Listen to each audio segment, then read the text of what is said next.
Hello, folks. Welcome back to Learn Synthesis with Ableton Live. I'm your host, Dr. Lawrence W. Moore of the Wayfarer Project. In the previous episode, episode 5 of Series 1, we looked at the instrument called Analog that's in all of the tiers of Ableton Live. And we looked through all the different controls and basically how the signal is routed and the different routing possibilities, all that stuff. So I thought it'd be good in this episode to actually use analog to make some sounds. So I selected two sound types. One are pads that can vary from warm to bright, as well as plucked string sounds, which also have a number of variations that we will also look at.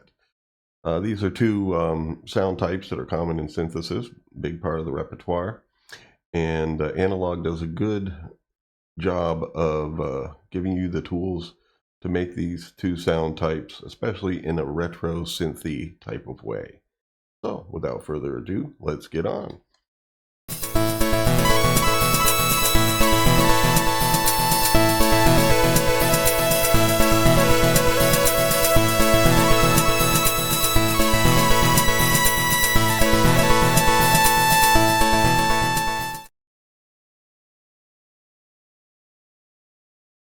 Okay, so here we are with a freshly made analog. So it has its default sound, which is a very simple sawtooth. Now, I think what I'm going to do is start with plucked string sounds, and we can do some. I mean, when I say plucked string, it could be anything from like somewhat of an acoustic guitar sound to harpsichord, clavichord, those types of things, which vary greatly in their harmonic content and the overall tone of the sound. So, but I've been able to kind of make pretty cool retro synthy versions of both of those types of sounds, and so we might as well go over it. First thing that we're going to actually think about is, what wave shape do we want to use? And earlier I found it cool to kind of start with a square tooth. Square tooth. I can't believe I just said that. A square wave. Well, hey, if you got square teeth, they may look like that. And I'm going to put on the bottom for now a sine wave, and I'm going to detune it down in the octave. So an accurate way of doing that is just clicking on there and just say -1. Okay. Now, we're not there yet. We're going to do a little bit of shaping of the envelope first of all, because anything that is a plucked string, it's going to ring out for a little bit but decay. It's not something you're going to sustain. It just won't sound right if you do that. I mean, you could definitely make sounds that have a pluck at the beginning and then some sort of sustained portion to it, but I'm going to bring my sustain down here. And the way this is set up right now, my top oscillator is going to filter 1. My bottom one is also going to filter 1 and through the same amplitude envelope. You see this amplitude envelope's off, and so is filter 2. So there we go. I even held down that key longer than you heard it sound. It's basically... And so what we can get right now, especially with this sine wave being down an octave, is something that would be more like a bass sort of sound. But we have a good deal of buzziness up here from the square wave that we might want to shave some of that off with our low pass filter. I'm going to start with the 24 dB low pass filter.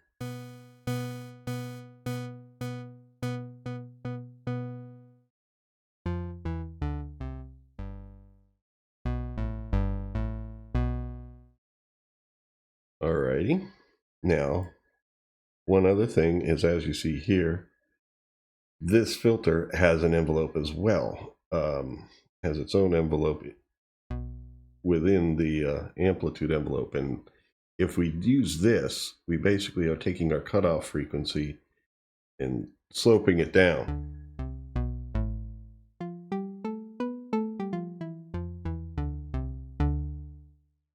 And sometimes, you know, the diagram here can be a little bit harder to work with. If we want to make that a shorter curve there, we could just go to the decay portion of the envelope here and type in some values. Right now it's at 304. Let's try 200 milliseconds.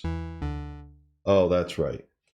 Yeah, unlike operator, analog likes you to put it in seconds. So I'm going to type 0.2.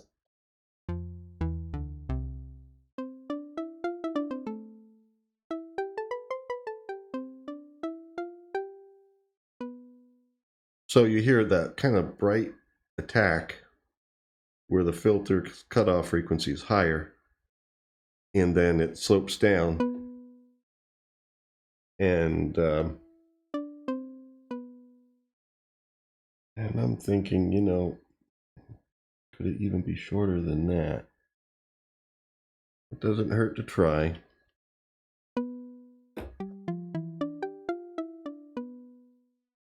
Maybe in between. 0.15.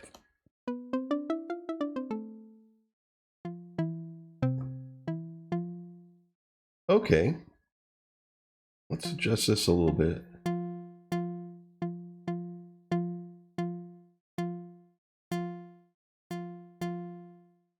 I kind of like the brightness up here, but it is still, to me, sounding a little too long. You know, the exponential curve is pulling that cutoff frequency down quicker than a linear segment would here.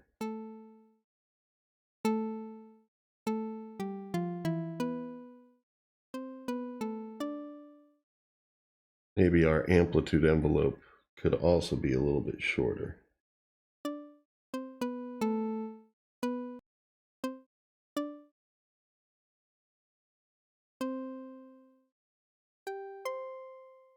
There, that's a little bit better.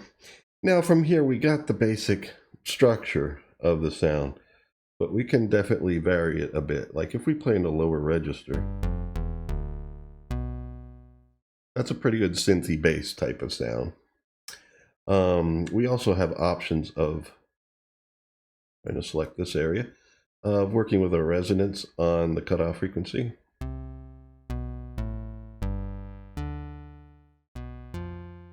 Now it's sounding more and more synthy and less plucky.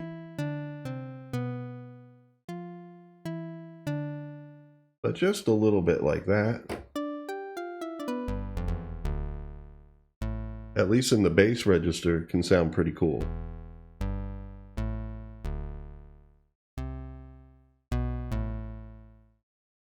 I think I want to be a little bit more accurate with the amplitude envelope here. The decay portion, yeah, that's 1.1 seconds. Let's try 0.8.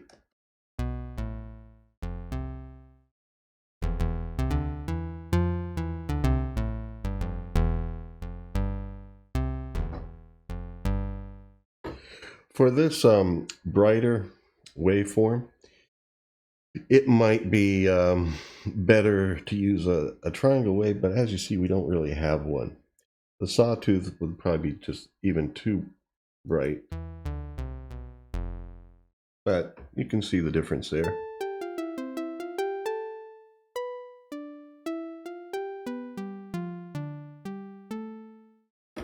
Alrighty, now if you didn't want this bottom octave, we can turn this oscillator off.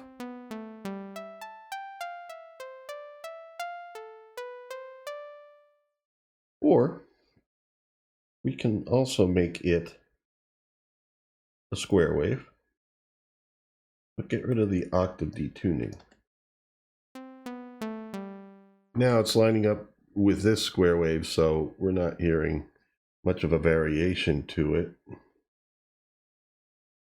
But if I select this and make sure I'm on this waveform here, I could play with its pulse width. 50% means square.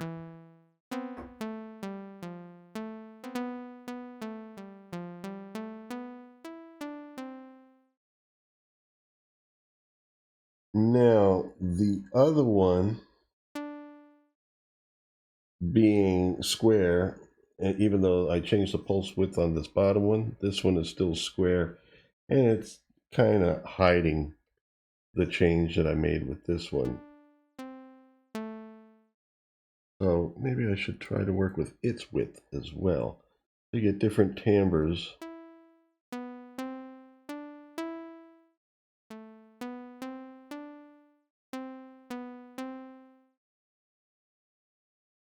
And this pulse width is something that can be modulated with the LFO, which here you determine how much, and it's a range of 0 to 1. We could turn on our LFO.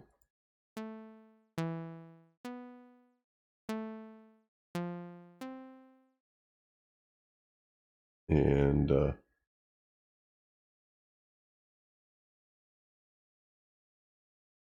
see.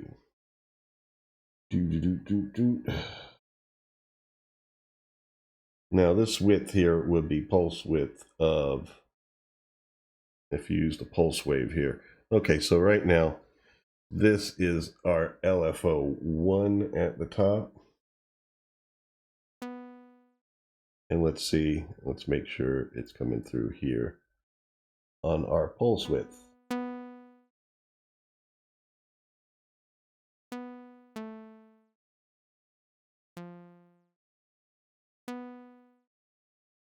I'm not hearing a big change here at all. Let me see something here.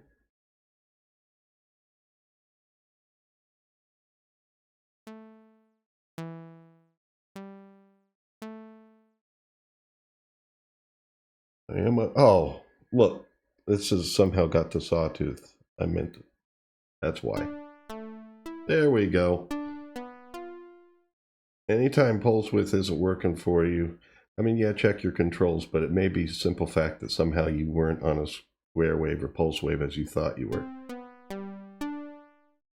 So that gives us a kind of interesting little twirl there, but I want this rate to be slow enough that you don't hear it modulate too much, just like a curve.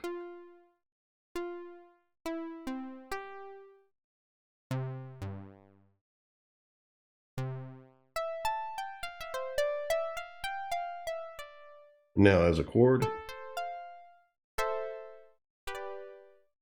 they're not going to have much sustain, so obviously that's why I wanted to do pads in this episode too, so we would be using a sound that is more of a sustained sound. But now for this kind of like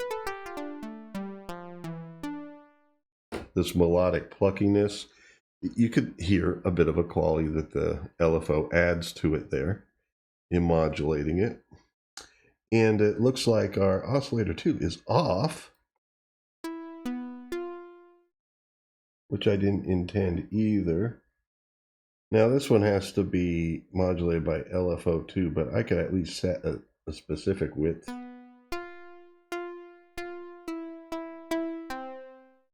Kind of like that there.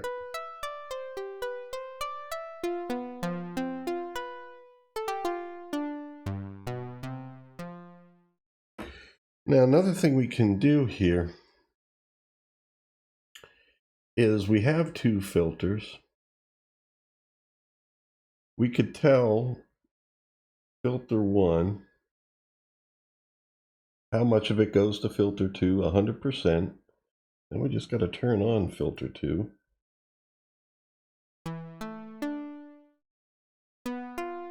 And so now we have two filters happening.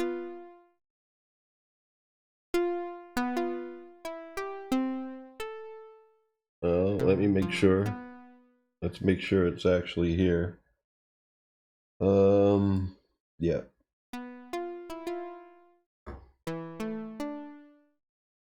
It's saying to filter 2, 100%.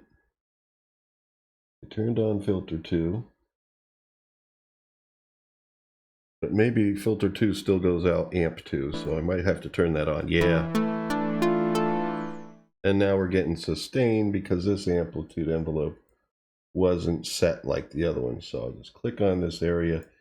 And I know the sustain was all the way down, and I believe the overall amplitude envelope's decay time was 0.8.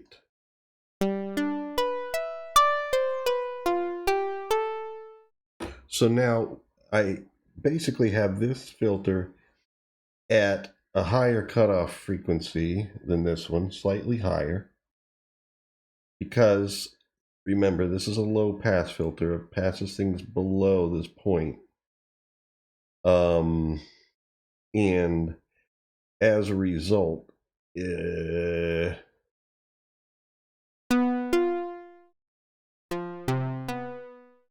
me see if we're hearing this at all.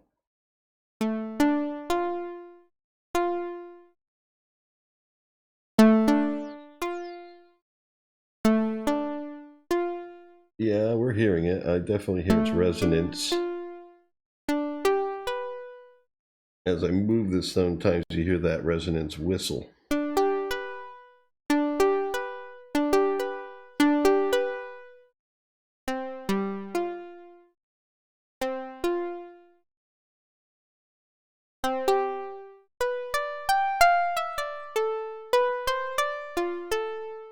Yeah, I hear it whistling around in there. Now also, this one has its amplitude shape. Amplitude of the filter, which would basically be the shape of the filter over time, its cutoff frequencies contour. And what did we have the other one at? 150, so that's 0.15.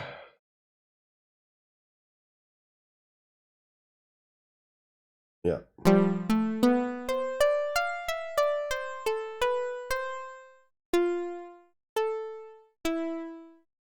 Maybe this resonance is up too high because I hear a little bit of whistling there. If you're using headphones, you'd be able to hear it too.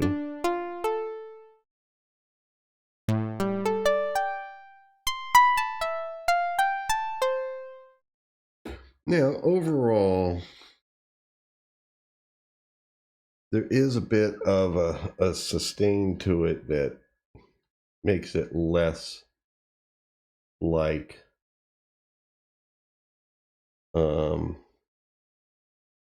what I'm going for here. I'm trying to get it to really sound a little bit more here. So I'm on filter 1. I'm going to take its peak here.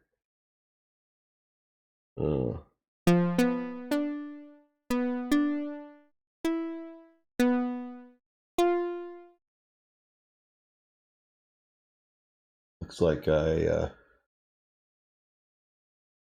guess this is its peak. Maybe bring it down in frequency a bit. There we go. There.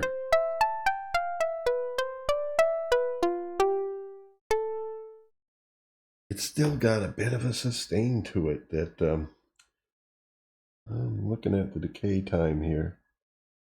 70 milliseconds. Wow, maybe 70 milliseconds. So short. And this one, let's make this one 70 milliseconds. So that's 0.07 seconds.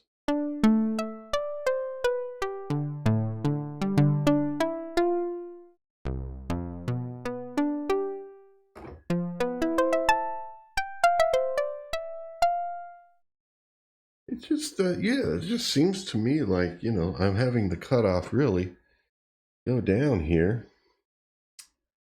Maybe I need the amplitude envelopes. Maybe need to be a little bit shorter. Let's see here. Okay, I'm on amplitude envelope, so decay is over here. Say 0.5. I mean, granted, that is half a second, so that might be, you know, yeah, it's probably too long before.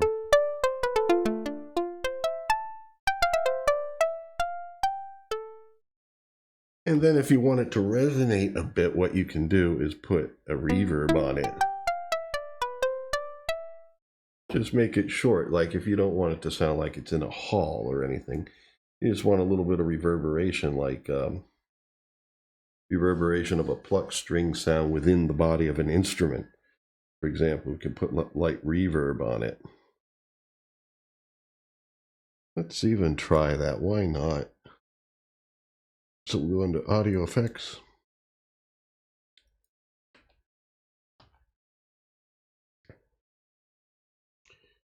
Reverbs. How about just regular reverb? I'd like to, early on in this series, at least use those instruments and effects that are in like all the tiers of Ableton Live, including light and intro.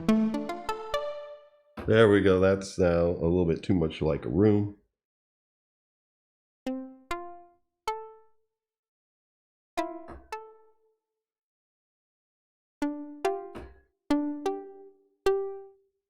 There we go.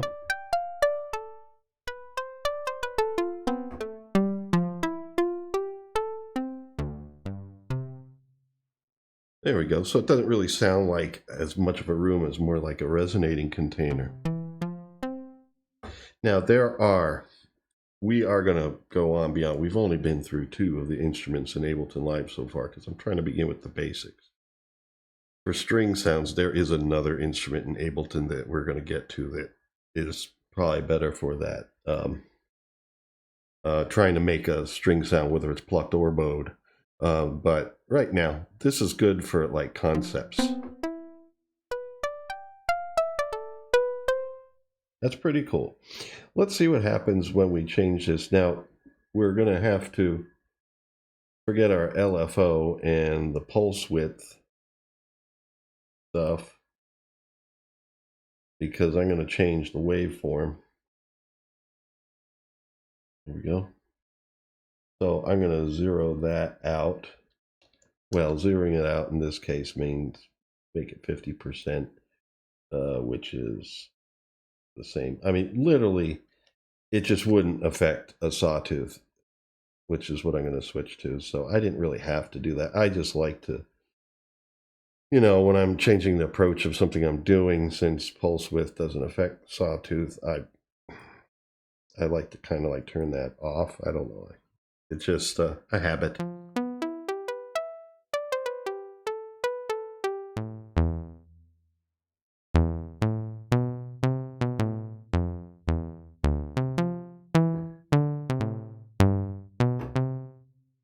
So there is a bass sound that has a good, let me even go down an octave here.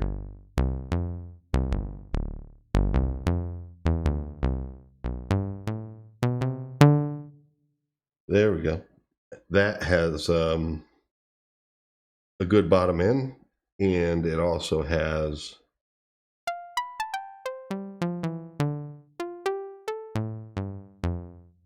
a nice attack to it, you know? So that would come through a mix pretty well, all things being considered. Let me try putting a sine wave on the bottom of it and see how bassy that gets. Put it down an octave. Yeah, the sine wave down an octave from whatever waveform definitely gives you more bottom end.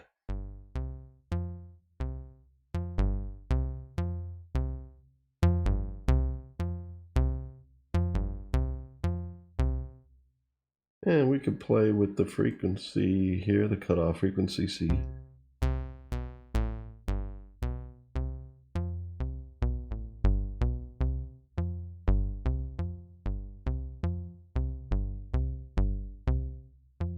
And narrow this one as well.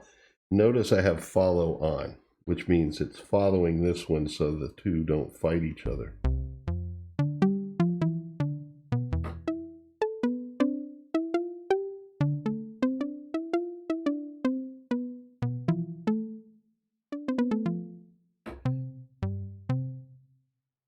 Let me even bring the cutoff frequency down lower.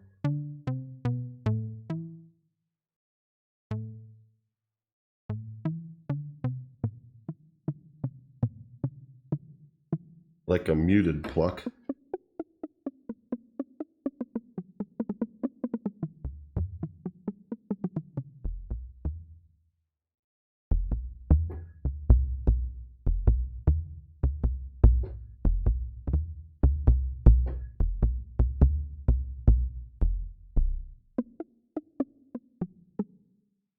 All right, so you can play around with a lot of these settings to get all different types of flavors. And I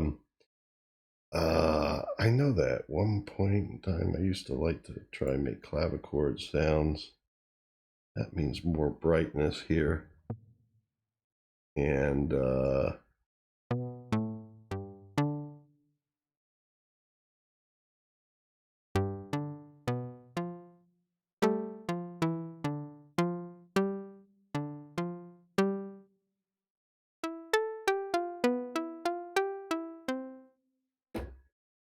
get rid of the octave detuning here.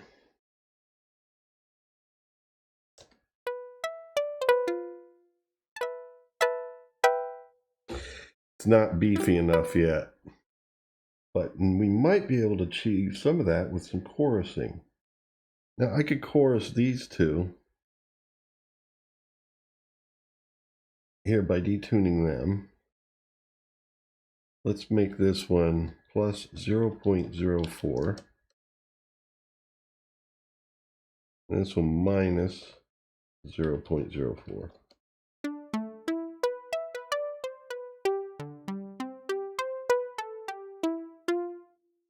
So that chorusing effect's nice there. We're not getting clavichord with that. Let's try adding a little bit of this unison. Oh, one thing I wanted to point out about this. Here's a pro tip with unison, which gives you kind of like chorusing as well.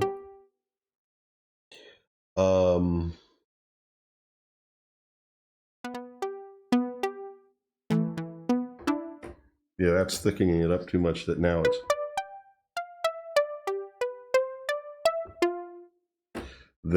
yeah, it's really making it sound more silky. So we're actually going the opposite direction, but this is one thing I wanted to point out. You notice how since we're in the kind of like universal master section here, you see how my voices are set at 8.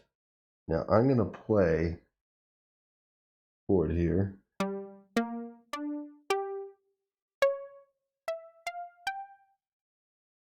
Actually, I'm going to do this when we do the pad, because since I have no sustain here, it's not going to show you. But basically, when we get to the pad, I'll come back to this again. You got to be careful about you're using unison here and how much polyphony you're giving yourself here voices wise, because this will basically double or quadruple your usage.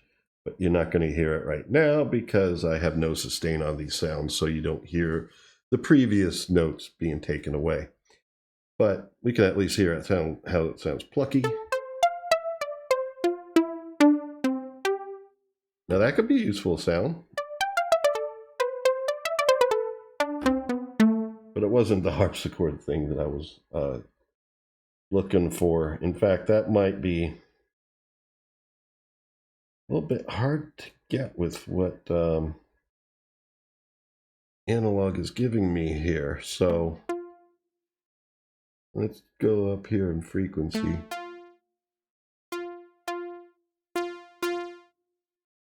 And then with you.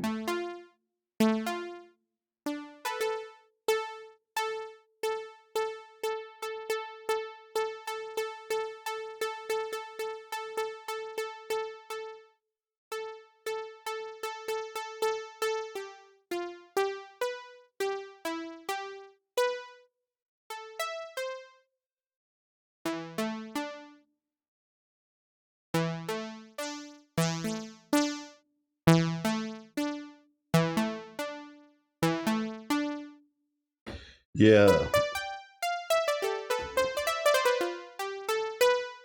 it's not giving me that. There's too much of like a sustained thing afterwards. That might also be our reverb here contributing to that. So let me take that out.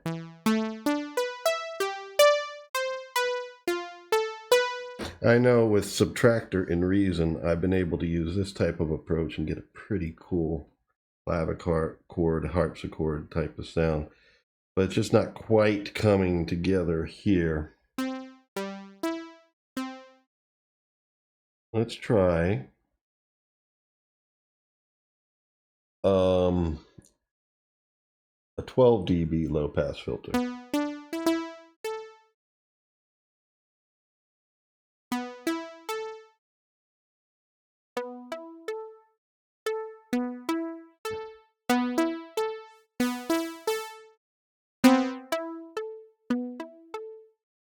Well, we got a lot of varieties of plucks here, and you can see all the different ways in which you can vary them. So at this point, I think what I'm going to do is move on to the pads. Okay, so what I'm going to do here is just delete this analog and put a fresh one in, so I don't have to undo all the envelope settings I had. Because a pad sound is something that is more sustained.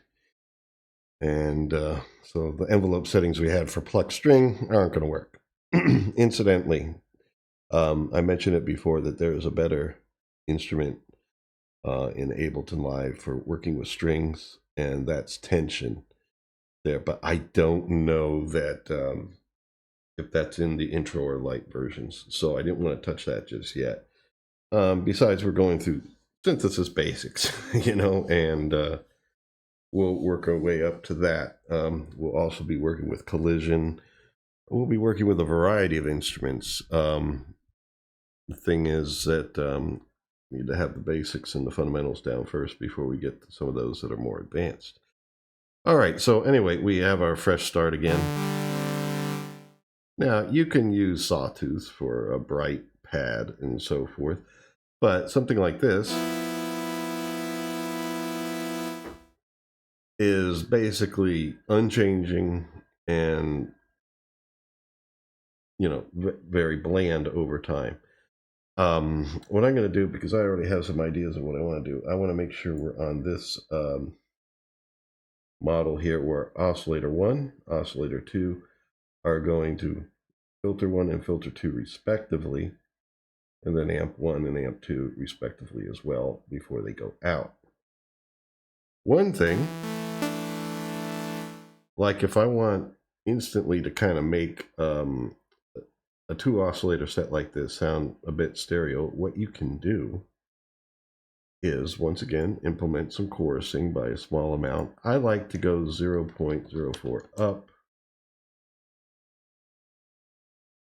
and down 0.04. So that's minus 0.04. So now we have our chorusing effect. But to make that stereo, we can pan one left and the other one right, since they are both going to separate amplifiers.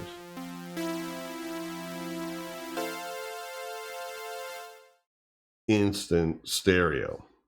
But the listener still perceives, since we're going up and down by the same amount here in our fine tuning, basically the listener still perceives the central frequency between these two as the pitch, basically, even though they are detuned from one another, but instantly it's wide. Now, you may not hear this if you're listening to this on like a built-in speaker on a cell phone or laptop or tablet or something like that. If you have speakers that are spread far enough apart to hear stereo, then you should be able to hear that big difference. All right, so we got instant stereo right there. Other interesting things that we can do with the sound is, once again, we have our filtering. Now, we've just been low pass filtering. It's the most common type. And in fact, when you see analog synthesizers, hardware synthesizers, if they have a filter, I mean, they're going to have a filter, but the simpler ones just have low pass because it's the most common type. But it's not the only one, and we could definitely play with others. But right here, I want to make sure whatever I do here, since we are going out left and right here, I want to do the same thing to both sides.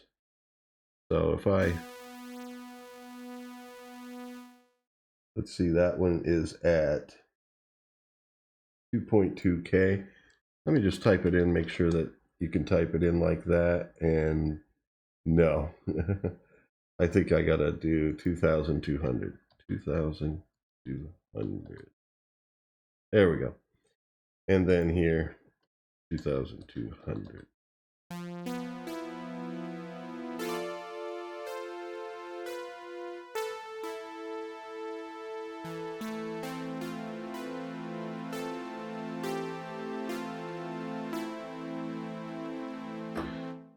And now, since we are on one of these, we can envelope it over time so it's not just, you know, we hear a brighter attack and then it settles in right about here. You can adjust this.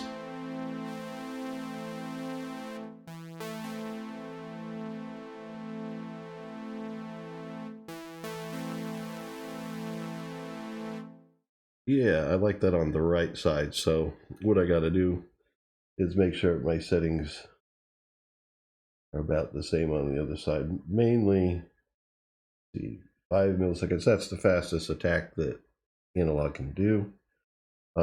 It's a 15, not 150, a 15 millisecond decay.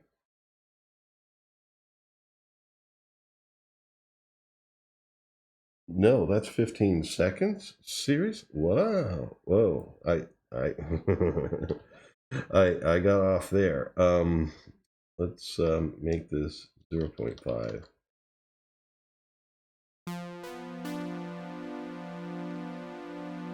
The sustain level is what I wanted to have go up. Let's make it 0.75, kind of like a percent.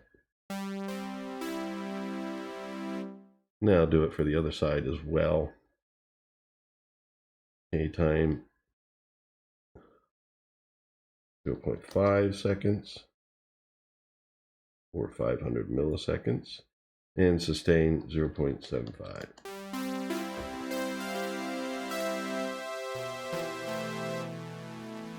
So now it's brighter on that end. But we can also have some things change over time, like with the LFO. Now, we're probably going to have to use both of them because oscillator 2 seems to only take from LFO 2. So I'll turn them both on. The rate, 0.9 hertz. That's just under 1 cycle per second. That might be fine. And then we got to say what we want it to alter, which means you go to the destination. That's the way it works here. So we can go here and, oh no, filter. So in addition to the filter envelope here, we can modulate it with the LFO right here, LFO2. We just turn that up to 4. That's the max value, range of 0 to 4. And do that for both here.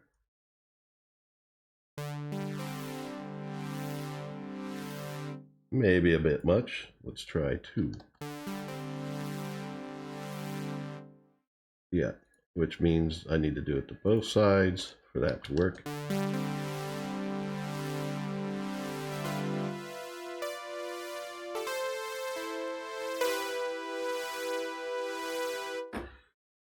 Now we can go back to the LFOs here. Something that might sound interesting, instead of having it being so regular, we could change the wave shape to, I like the noise too, because it's a bit of a curve, whereas like, for example, noise 1 it goes to seemingly random values at a jump. Now this is fairly zoomed out because our rate is low, but visually this is going to be moving to random values, or seemingly random values. Let's try it.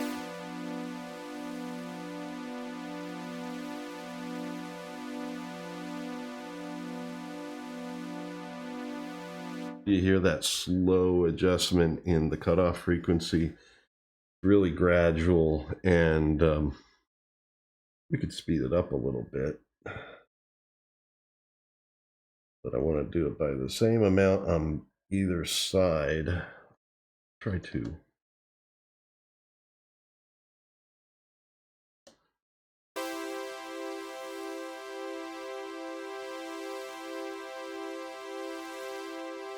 So immediately you have some change there that keeps the thing from just being a heavy, tone. Another thing, of course, is we could do additional chorusing. And now this gives me the opportunity to talk about what I was going to mention before. Just turn this up a bit. So now we're sounding really stereo and expanded.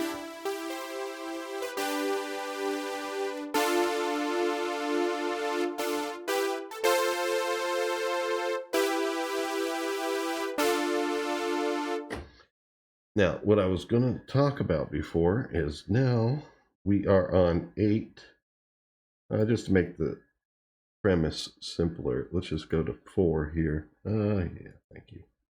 Let's say I'm only thinking I'm going to be playing 4-note chords or something. So I'll start.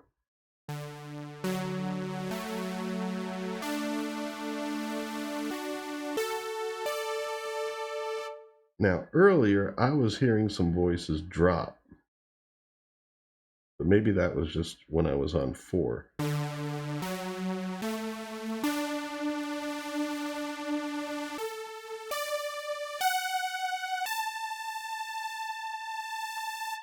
I'm not hearing it this time. There must have been something else set.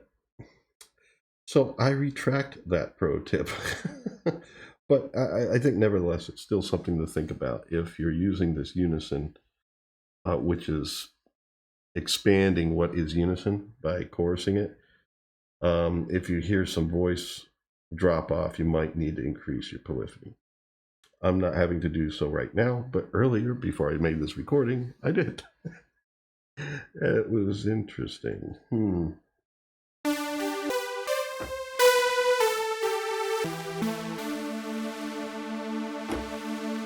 And of course, there's also vibrato here, but that might be a little much. This is sounding like,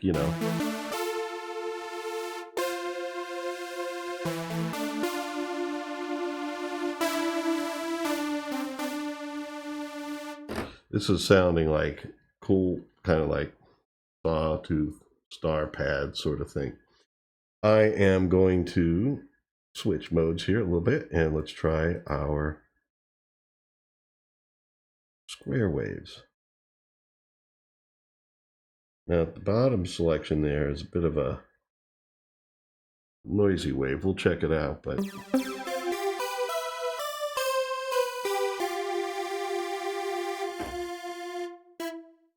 all right, pretty cool stuff. We could have our LFO. Let's turn it off as far as doing the filter. Where are we here? I need to be on the filter. Look for LFO here, turn it off. Oh, there's a negative? What? Oh, okay. Let's put it 0. You can go into negative territory there. I guess it would be oscillating below cutoff frequency in that case, as opposed to oscillating from the cutoff frequency and above. Okay, so anyway, I zeroed those out, so the LFO is no longer going to be affecting our cutoff frequency, but we can now use the LFOs to affect pulse width just by going here to the oscillators themselves and turn up the amount that, in this case, it's a range of 0 to 1. Basically turning up the amount that our pulse widths are going to be modulated by the LFO.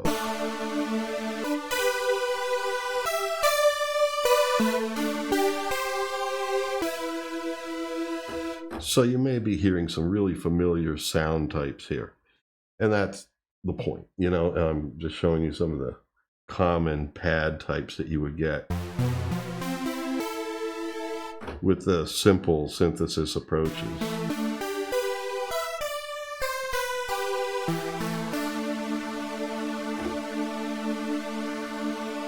Let me vary this a little bit.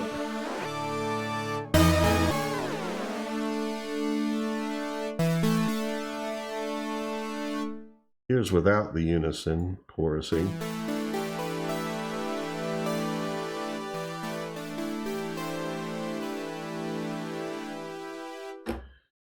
So anyway, still a pretty interesting dynamic sound because of variations going on.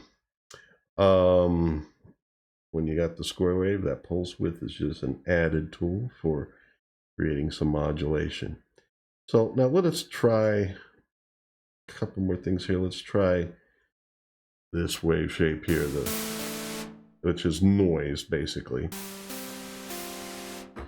Now, actually, what I want to do before using noise, I am going to delete this and just start over so I have fresh envelopes. There we go. I'm going to put this on a square wave. Put this on noise. And, oh yeah, let's make sure, over here, we are running parallel because I want them to go to different amplitude envelopes. So we have a tone plus noise. Well, what we can do with that noise, first of all, we have a different shape here. I'm going to use it just for an attack.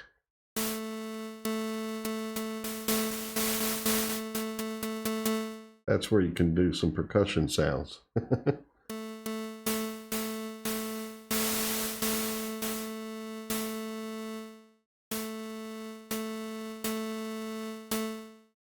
Okay, now that I shorten that a bit, I can filter it a little bit.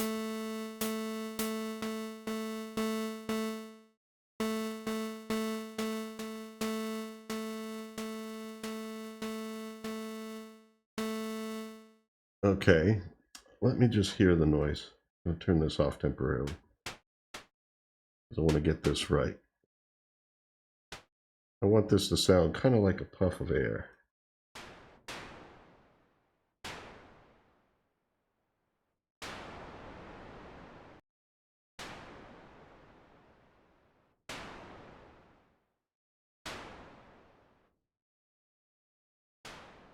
But shorter than that, actually get more accuracy if I type in up here.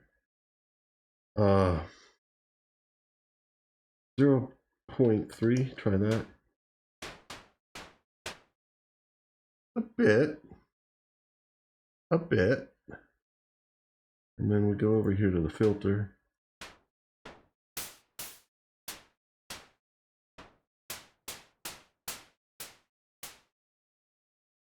Okay, and actually, let's slow the attack on that.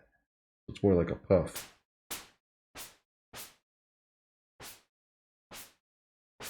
There we go.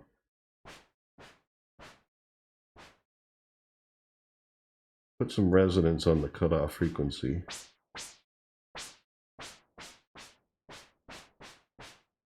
fact, this should probably not be a low pass, but a band pass. I'm basically trying to make a breath.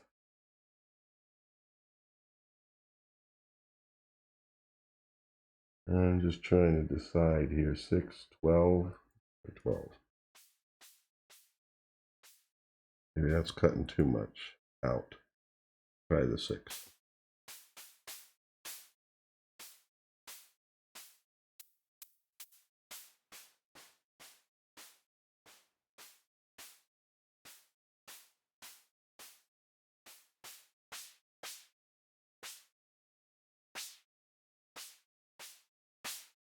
Okay, Now, I would normally like to combine this with like a triangle wave, but I'm going to try square wave here. Now we need to filter this square wave a bit.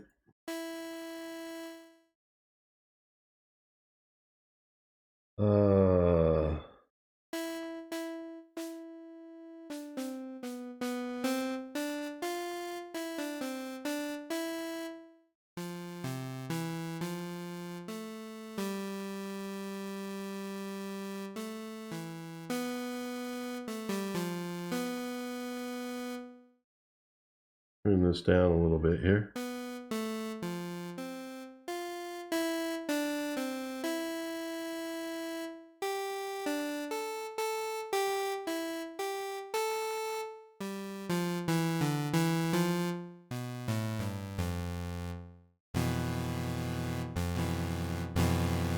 It adds a little fuzziness to the beginning, but it needs some refining still.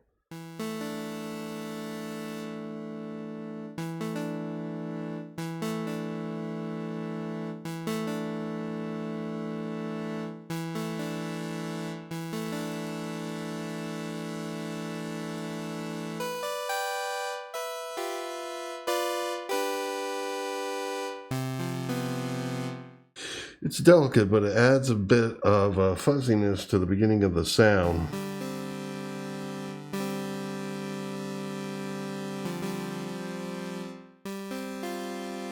Now let's see what happens when we chorus this with the unison.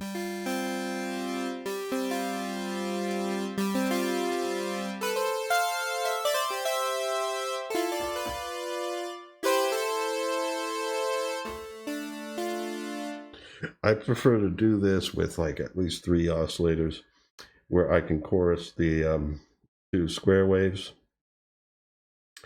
and shape the noise. And that way, you know, here we do have a noise generator, but you have to assign it to a filter, so we still take up a filter.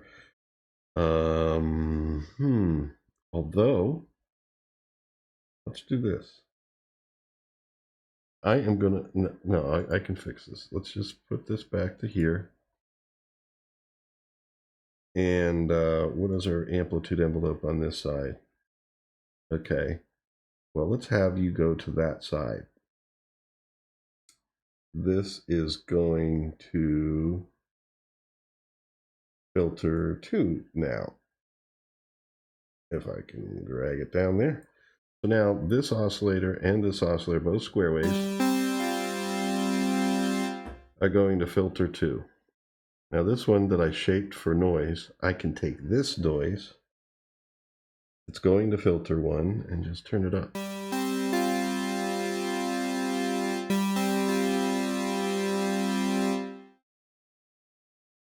And turn it on.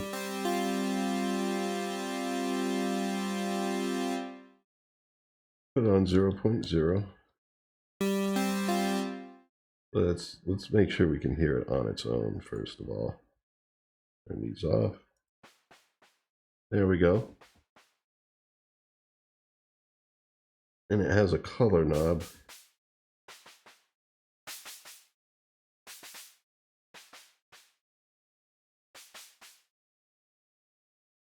But this is going through this amplitude envelope here.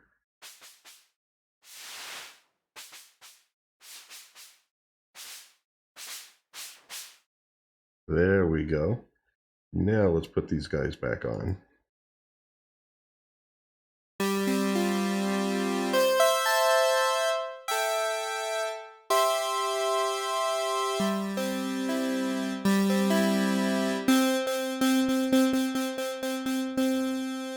I can hear that puffiness at the beginning there. Now that I have these two,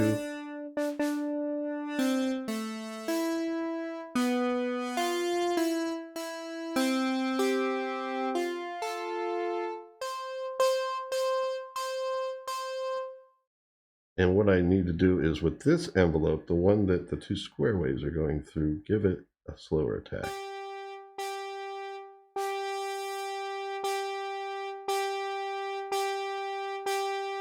so it's out of the way of the noise puff at the beginning. And let's see here.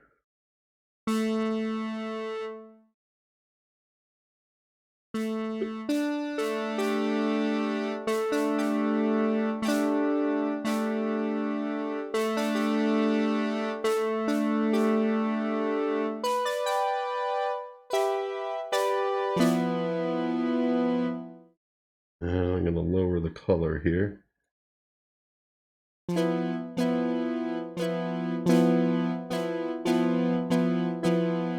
There.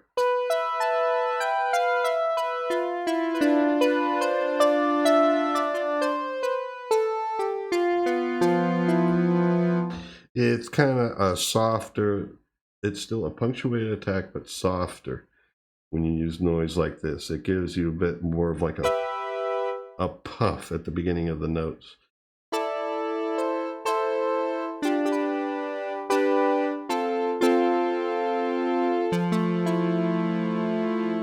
There we go. And then you can, over here with the unison,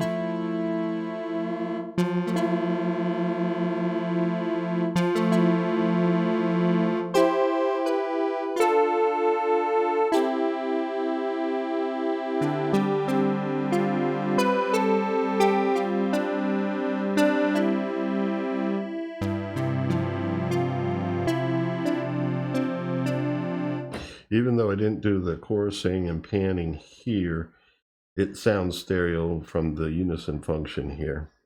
It would probably sound even more stereo if I did that, but since I only have 2 amplitude sections, one of them is controlling the noise, I can't quite do that. So, but I can at least still regulate its level here.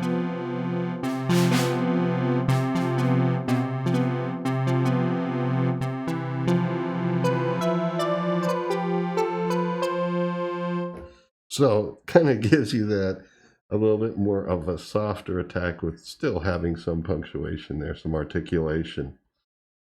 Anyway, yeah, some cool beans. And then we can still do a little chorusing here to make it even thicker than the unison based chorusing. So I'm going to put a negative 0.04 here and a positive 0.04 here.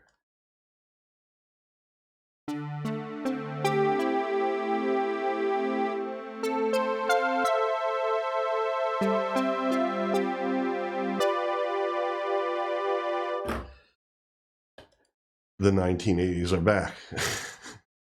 So there you go. So anyway, I'm just going to do one last thing. Let's throw that reverb on. I am definitely going to have a section on reverb, an episode. It could even be multiple episodes because there's various forms of reverb. But yeah, it is a part of synthesis, so it should be covered at some point, especially basic reverbs. But just for now,